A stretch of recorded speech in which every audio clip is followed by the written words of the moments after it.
welcome to CNN Movie Time. This is Nick speaking.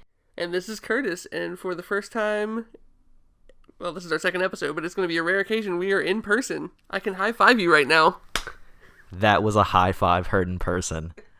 I'm in Milwaukee today with my best friend Curtis, and today's episode is my favorite movie, Springbreakers. And Curtis, do you want to tell our audience a little bit about what this movie is to us? Well, this movie came around at about the time that we were finally becoming really good friends, and we were kind of hanging out all the time, and we were like, hey, let's go see this movie. And we sat down, no clue what to expect. Like, we'd seen the trailers, expecting, a Project X, party movie, and what we got was something that totally blew us away. And at first, for me personally, not in a good way. I was ready to walk out. I don't know about you. We threatened to walk out at least 4 times in that movie. It was just so off-putting. Because we were when the movie came out, it was we were 19 at the time, 19 or 20, somewhere around that age range. Yeah, about the key demographic for a party movie like that. Yeah. Right. And we'd seen maybe one preview, and the previews definitely as Curtis said made it look like a party movie, and that's what we were expecting. And we were very when you walk into a movie like that and you're just not, you have this stigma in your mind about what it's gonna be, and then you start watching it and realize that it's not anything about what you expected at all. Yeah, and to a point, it's really not about anything. It's really what you take out of it, and it's an experience. We just talked about, watch this interview that I'm sure we'll talk about later, and he was talking about how he just wanted to create this feeling, this vibe. It's almost like a full-length music video, and the setup and how it progresses is kind of like a pop song. You have this repetitive dialogue and stuff that it kind of is more, it's different than a typical movie. It's kind of avant-garde. Yeah, Harmony Korine actually, a quote from him about his movie, he calls it a pop poem or something that's more like an impressionistic reinterpretation of those things. And that interview was really interesting in general because, he goes into a lot of the characters that he cast and whatnot. And one of my favorites that he talks about is James Franco's character, where he bombarded Franco. They'd worked together on set a couple times and had planned to do something together, and he finally found Harmony Korine finally found the perfect role for Franco and sent him a couple of things, and he was interested. And finally, about a month before they were about to record, they just went around St. Petersburg, drove with the windows down through these more sketchy parts of St. Petersburg to kind of get this character for Alien, who is very just out there and bizarre, and you don't really know what to make of him either. You don't know if he's creepy, what his intentions are, if he's good, if he's bad. It's what you take of it. Yeah, and my favorite part about all that is the storyline, or the story that Harmony told about working with Franco it's the most James Franco thing I've ever heard. When they were going around and Harmony was showing him all these things and taking him around town, he said Franco just sat in the back, was quiet, kind of not really putting any input into anything, and then once he got into character, got the costume on, he came out and you could tell that he had just absorbed everything and was taking it all in. And I've always thought James Franco was something like that, the introvert that is more of an observer and then reflects that when he's actually on set ready to go. Oh, absolutely. And the way that he interacts with all of the 4 female cast is very bizarre and off-putting, especially that scene. And we were talking about this, well, we just got done watching the movie too. That scene when Faith, he goes to pick up the girls and they're sitting there and he takes them to this hole in the wall joint with a pool table, and they're playing craps and whatnot, and Faith is just not having it. It's this shocking culture to her that she's not prepared for, and she sits in the other room crying, and the scene is very off-putting, whenever he takes her into the other room and asks what's wrong. Yeah, you don't really have a feel for his character yet, and some of the things he says almost comes off a little threatening. He's like, yeah, you can leave, but your friends are staying with me. And at that point, like, if you're watching it for the first time, you're sitting there thinking, is this like a weird trafficking situation? What's going on? Because this guy just bailed him out of jail for seemingly no reason. And as you learn more about his character, like, you learn that he's not really into that, but it's a serious question there for a minute. Right. I think we should probably take a minute because our viewers are already this far in. It's like 5 minutes into the podcast at this point or something like that. And our viewers are already like so far in and like have no idea what this movie's about. So I'm going to read you the Netflix description of this movie. After 4 girls rob a restaurant to fund their spring break in Florida, they get entangled with a weird dude with his own criminal agenda. And that is quote for quote what the Netflix says on it. This is the most generic and also misleading way to describe this movie. Let me describe this movie to you in more enriched language. So, essentially, we start at the film, and we're introduced to these 4 girls. And they just really want to go on spring break. They're real excited. And yeah, they do end up robbing a restaurant for their spring break money. But the storyline is way more than that. They go on spring break, they have a good time, and then they get to the point where they get enveloped in a culture that they're not familiar with. You're just going to have to watch the movie to find out what happens. Or you can just keep listening and we'll tell you. Yeah, it's an experience. The story is what you take out of it. You can look deep and think about all the themes and stuff and take what you want out of it, what you perceive it as, or you can just enjoy it as Harmony talks about as this experience, this overwhelming intake of lights and color and sound and culture, and yeah, it's a lot. It's an experience. The first time I watched it personally, I was so overwhelmed by the imagery that was shown on the screen that I did not quite understand the story that was being told. Right, yeah. And I think you had the same issue, Curtis. I did, and as I watched it now, I kind of, I've seen it a few times, so I know what to look for, and it's kind of interesting when you come out and you're at school. It's a very dark, grim, it's mostly at night, the scenes, but there's, like, little pops of color, usually in, like, what the clothes they're wearing, like, the decorations they have in their rooms or whatever. There's little hints that this dark world isn't something that they want to be living in, and then once they go to Florida, they're on the bus, it suddenly becomes the entire scene. It's light, the sun is out, there's color everywhere. It seems like what they've been looking for the whole time. It's interesting you bring that up, and there's a lot of repetition not only with the dialogue itself, but also with the visuals.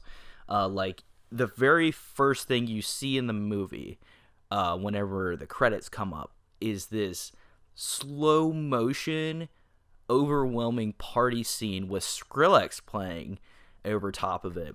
And that is the representation of this fantasy world of the expectations of what spring break is supposed to be. Exactly. It's their personal piece of heaven. It's what they're looking for. And the interesting thing is they get that within the first 25 minutes of the movie. Like, their dream, what they've been trying to accomplish for the beginning of the movie is accomplished. And you're sitting there thinking, all right, where are we going to go from here? And you slowly learn that this world isn't as bright and poppy as they make it out to be. Right. And it's the visuals also like kind of cue us into like little things as well, like the transitions.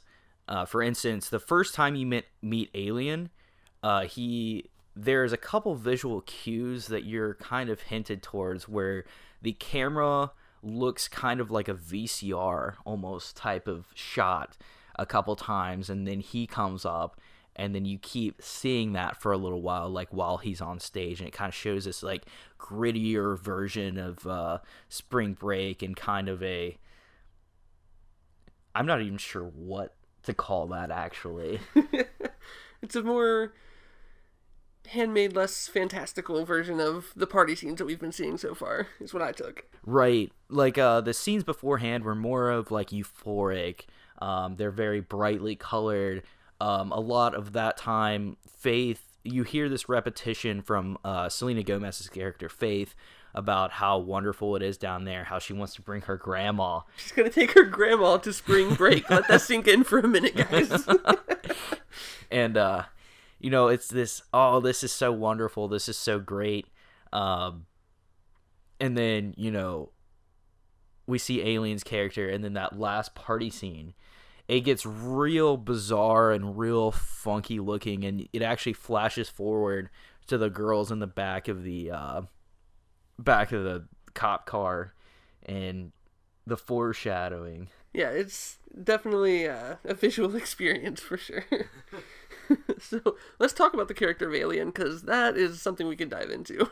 Oh, I think we already did, Curtis. I mean, if you think about the fact that he's so obsessed with the material, like the first thing he says to all these girls, and the fact that he's trying to get these girls to begin with, he wants to be part of this culture so bad. Like, that's his thriving point, is look at all my shit. I have guns, I have Scarface, I have all this shit, and it's because I live this lifestyle, but it's really a total misrepresentation of what that lifestyle is. It's kind of cultural appropriation. Right, and he brought up the cultural appropriation aspect, which I've seen this movie several dozen times at this point. Like, my whole life mission, I found out, like, after I finally, like, got over the shock factor of what I was viewing, that I actually thoroughly enjoyed this movie and everything it had to offer, and my life goal was to just go and show everyone this movie because I loved it so much. And after a couple times of viewing it finally and, like, settling down and viewing it for what it was, I definitely got a cultural appropriation aspect out of this movie for sure. And if you look at it, you have these 4 girls that are going down to Florida to envelop themselves in this, what they assume is like their paradise culture, and then they meet Alien, and then you kind of see how he lives, and he's very materialistic, and like Curtis said, look at my shit, like, and then, you follow him. He actually becomes the main character after that, in a sense. Yeah. And we transition, and then we meet Gucci Mane, who is a real hustler, and who built Alien, and Alien steals his culture and makes it his own and doesn't respect it. Yeah, he's going for all the materialistic side of things and tries to overstep where Gucci Mane is, and that just doesn't fly at all. You can actually kind of see it with the visuals as well. There's a scene in the very beginning of the movie, and we had just talked about this too, where they're at this frat party and they're playing craps, and there's a lot of drinking, and there might be some pool too, if I remember correctly, and it's kind of bluely lit too. And then you flash forward to whenever Alien picks them up, and they go to this whole, what is supposed to be a whole different culture, but it's not. You go to this side of St. Petersburg where they're playing craps and pool, and it's the same exact thing that you see in that frat scene. Mm-hmm. Saying, like, at least what I took from it, like, saying, like, oh, like, white people have stolen this culture and made it their own, and that's where Faith's character becomes uncomfortable, because she doesn't realize, like, this is the same thing. Yeah. Just got taken from a different culture, basically. Exactly. This whole movie is really about culture clashes.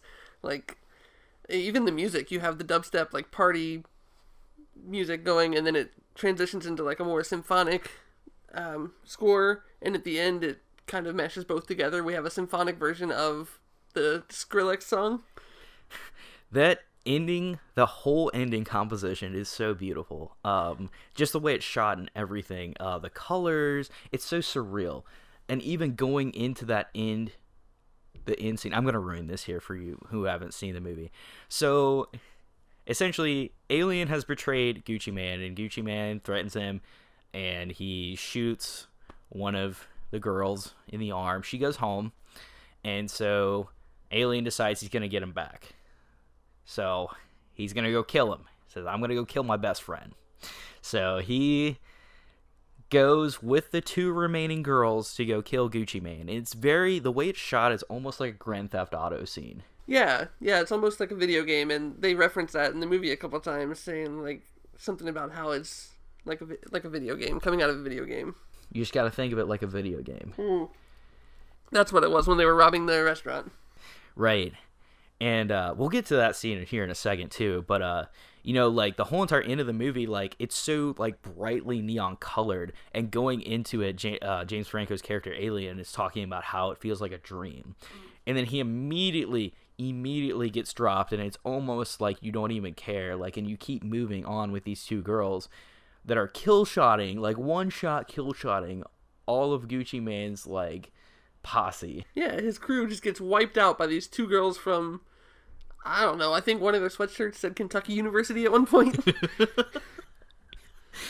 And it's just like so over the top ridiculous, but it's just so like mesmerizingly shot, and then the symphonic Skrillex underneath that while they're talking. You get this dialogue of them talking on the phone with their parents too, and you kind of like have this like weird surreal like, oh my god, like these are college kids. Yeah, it's the juxtaposition of like these people have parents, they're supposed to be going to class, they're probably like 20 years old or younger, like, and they're becoming these mob bosses almost. Right. And we kind of see that earlier in the movie. It's very bizarre. This is probably like one of my favorite scenes in the entire movie. When the girls decide they need the rest of the money for spring break. So the three of them, minus Faith, go and decide they're going to rob this restaurant. And it's so like surreal and bizarre because the first time you see it, before you get the reenactment, you're in the car with Vanessa Hudgens' character, and you get this, you hear Moment for Life by Nicki Minaj come on, and it's almost surreal, and you're just excited, and then she pulls over, and then you get to this like this red door, and you like kind of realize what's happening. Like, oh shit, these girls just robbed this restaurant, like. Yeah, and it's a very realistic scene too. It kind of puts you in the moment because there's not a cut. We start at one end of the restaurant and we stay focusing in on the restaurant, looking through the windows as she drives around to the other side, and the whole thing is staged to kind of put you in the moment, put you in the car with the character, like waiting for them to come out and waiting for the result. Right. And then later on it's very surreal because they're reenacting what they just did, and they basically these two blonde white girls immediately just adapt this like hard ass personality where they're slinging guns. They rob, and they joke about it. They sit there and say, "Oh, we robbed this place with squirt guns." Yeah. And it's so they reenact the whole entire thing, and it's so like jarring and violent, and you follow them and they're banging on everything, and I noticed that the only person they actually robbed was a black man eating dinner. Yeah, everything else was pulled from the register, right? Yeah. That's kind of a striking thought there, because there were a lot of people in that restaurant, too. Yeah. And you had, like, the disoriented waitress and a cook in there as well, but the only person they actually robbed was a black man. Yeah. Ooh, one other thing I did want to note about the culture clash was that's a very real thing in Florida. All these tourist towns are also very crime-ridden because these people see all the money is there, so it's a very big juxtaposition between this place where people go to have fun and a place where people are often attacked and robbed because that's where a lot of money is. Cities like Orlando, Palm Beach, all the spring break places, it's a very strange like mix of cultures there, mix of like fun and danger. Right, because once you get off the resort, it's a completely different area. Absolutely. And, you know, if you stay somewhere for a couple days, once you get to a certain point, you start seeing it for what it really is, and what may look like a paradise on the outside quickly becomes a reality. Yeah, the dreamlike state kind of wears off, and you start to notice little things. Yeah, for sure. So real quick, while we're on the subject of Springbreakers, one of the most iconic parts of scenes in this movie is the scene with Britney Spears's Every Time playing in the background. Britney! The lyrics are so accurate to the movie and so meaningful. And just the lead up to that, too, with him at the piano and all the girls coming out in their ski mask and their guns. It's such a crazy visual. I absolutely love it. it is truly like the climax and like the high point in this movie for sure, because it's so euphoric.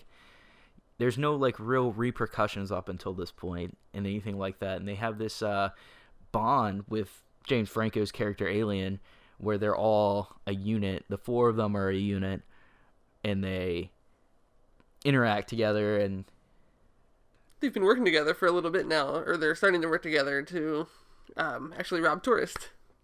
Right, and we see them, while this is playing, they have this very slow motion, like, robbing, while they're, like, robbing all of these tourists and, like, have them tied up and everything like that. And it's kind of jarring, the violent images we're seeing with the slow, like, melodic song and Britney Spears. It, like, transitions from James singing and the girls singing to Britney's actual voice, and it's kind of a sweet song to be with this super violent imagery.